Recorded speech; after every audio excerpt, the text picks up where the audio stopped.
tipico cantautore veneziano. Nel tempo lungo in cui tutti aspettavamo che partisse l'Ovovia di Calatrava, io ho scritto una punturina una domenica immaginando la partenza, poi è partita, ma questa fu scritta quando ancora non partiva e tentavano ogni giorno disperatamente di farla partire. Io ho immaginato il primo sconcertante viaggio dell'Ovovia di Calatrava.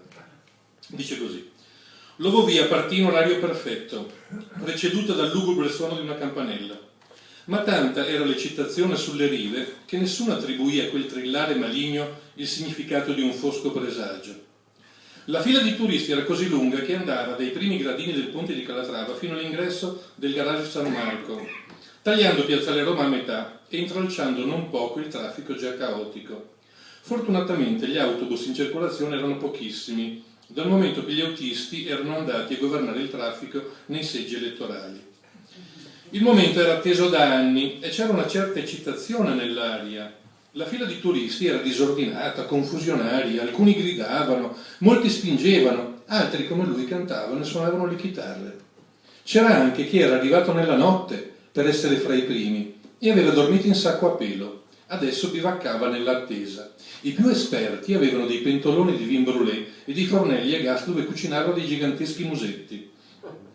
I fortunati che riuscirono a salire sul primo viaggio dell'Ovovia erano un gruppo di sciatori. Lo si capiva da come erano vestiti, vecchi scarponi, di quelli col pelo dentro, braghe alla zuava, maglioni a rombi, giacche a vento della nonna, berrettoni col pompon, sci di legno in spalla e bottiglioni di grappa da 2 litri. Erano gli ospiti di una casa di riposo in gita. Salirono fra urla, spintoni e schiamazzi. Quando finalmente riuscirono a chiudere le porte, scoppiò il primo litigio col bigliettaio. Uno degli sciatori, che dal naso robizzo sembrava il capo, si rifiutò di pagare i biglietti. «Perché siamo disabili!» urlava.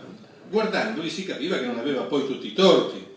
Il bigliettaio, dopo un piccolo battibecco, lasciò perdere e guardò l'orologio. Aveva fretta, doveva correre anche lui al seggio elettorale. Così ci fu tutto il tempo per gustarsi il paesaggio. L'Ovovia finalmente era partita. «Guarda lì l'Antelao!» gridò uno sciatore indicando verso sinistra.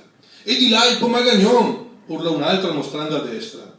«Quando arrivare giù in cima?» chiese un terzo che aveva un curioso accento sudtirolese. Ma nessuno rispose. Fu circa a metà del percorso, una quarantina di minuti dopo, che si intuì che qualcosa non andava. L'Ovovia si era fermata in mezzo al Canal Grande e aveva cominciato a ondeggiare paurosamente da una parte e dall'altra del ponte, spinta da un impetuoso vento di bora sceso improvviso dal Velebit. Si sentirono dei gemiti e delle urla di paura arrivare dall'Ovovia. Uno degli sciatori spezzò il vetro di un finestrino con il tacco di uno scarpone perché dentro cominciava a mancare l'aria. Un altro espose una bandiera della Serenissima Repubblica e propose di resistere a oltranza come tanti anni fa i venetisti sul campanile. La proposta messa ai voti fu però bocciata. Un altro tirò fuori un cartello che invitava a votare, era il giorno delle elezioni, con una certa parte del corpo, pur risultando incomprensibile, in più quel cartello venne subito rimosso per non recare turbativi alla tornata elettorale.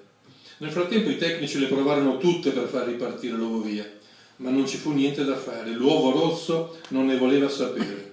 Restava lì, appeso al ponte, in mezzo al canale, dondolandosi al vento. Dentro, per disperazione, avevano cominciato a bere. Dopo febbrili consultazioni qualcuno propose di chiamare i NOx.